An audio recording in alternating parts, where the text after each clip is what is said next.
There comes a time in every journey of self love when silence is no longer okay. We spend so much of our lives keeping things tucked away, thoughts unsaid, emotions swallowed, truth hidden beneath polite smiles. Perhaps it began in childhood, when speaking out felt unsafe, or when being honest led to rejection. Perhaps it deepened in adulthood, when we learned to carry burdens alone, convincing ourselves that no one else could understand. But truth has a way of waiting patiently inside us. It whispers, it aches, it presses against the walls we've built, and eventually it asks to be heard, not just by us, but by another soul who can hold it with care. Speaking your heart is one of the bravest acts of self love. It's not about confrontation or pouring everything out recklessly. It's about choosing someone you trust, someone who has shown you care, and allowing yourself to be seen in your raw humanity. For many of us, that feels terrifying. What if they don't understand? What if they judge us? What if the bond shifts? Or worse, what if they leave? These questions are natural, but beneath them lies a deeper truth.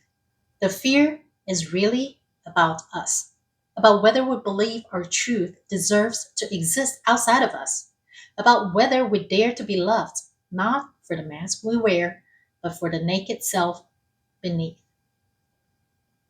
I remember a time in my own life when my silence felt safer than my voice. I had convinced myself that people only wanted to see the strong, capable version of me, the one who was independent, who could carry everything, who smiled through pain. But inside, I was struggling, aching for someone to truly know me. I fear that if I spoke the truth of my loneliness and my doubts, I would lose respect, that people would turn away. And yet, the cost of silence was heavy. It was like carrying a boulder inside my chest. One day, in a conversation with a close friend, something inside me cracked. She asked gently how I was really doing. I wanted to brush it off, as usual, but her eyes were steady, kind, and patient. And in that moment, the weight inside me felt unbearable. The words came haltingly at first, then with a rush, as if a dam had broken. I spoke of my fears, my exhaustion, my longing to be enough. To my surprise, she didn't flinch. She didn't try to fix me. She just listened and said, I had no idea you've gone through so much. And in that moment, with that simple sentence, I felt so seen, and I regained my strength to move forward. That moment changed me, not because my circumstances shifted, but because I realized the profound power of letting myself be witnessed. The shame I had carried began to dissolve in the presence of compassion. And in speaking my truth, I gave her the gift of trust, a gift that deepened our friendship more than anything else could have. I know for many guarded hearts, showing our vulnerability is terrifying.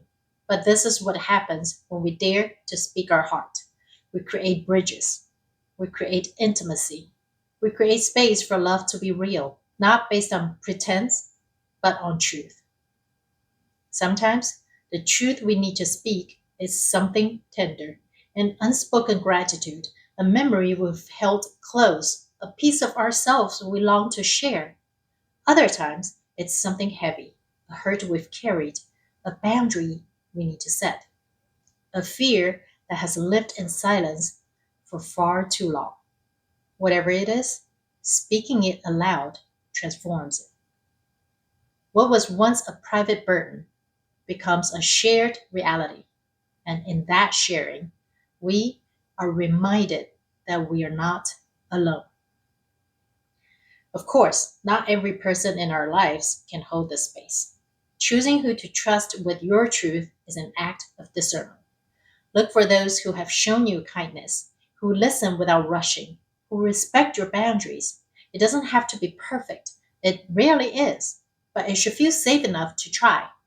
Remember, too, That speaking your truth doesn't mean pouring out your entire soul at once. It can begin with small steps, a sentence, a simple admission, even saying, I want to share something, but I feel nervous, is itself an honest expression. There's a paradox here, though.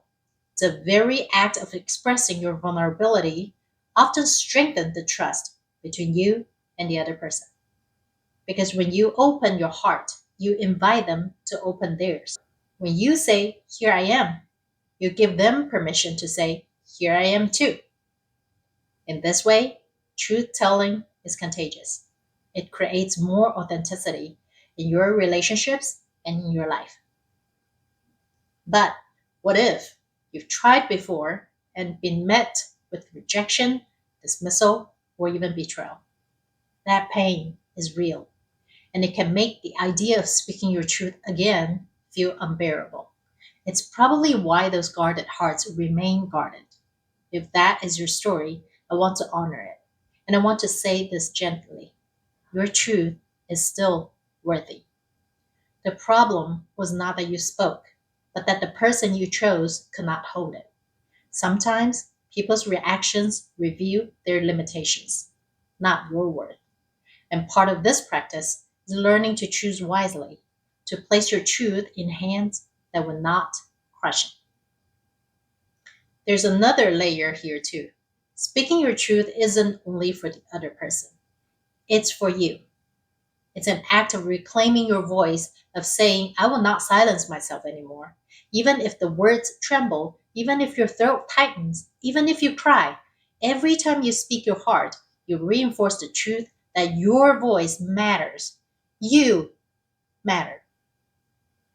Today, I invite you to reflect. What truth has been waiting inside you, longing to be spoken? Maybe it's a fear. Maybe it's a need. Maybe it's a thank you, or an apology, or an I love you you've been too afraid to say. Take a moment and listen. What is your heart whispering right now? When you feel ready, choose someone you trust. It could be a friend, a family member, a partner, or even a mentor.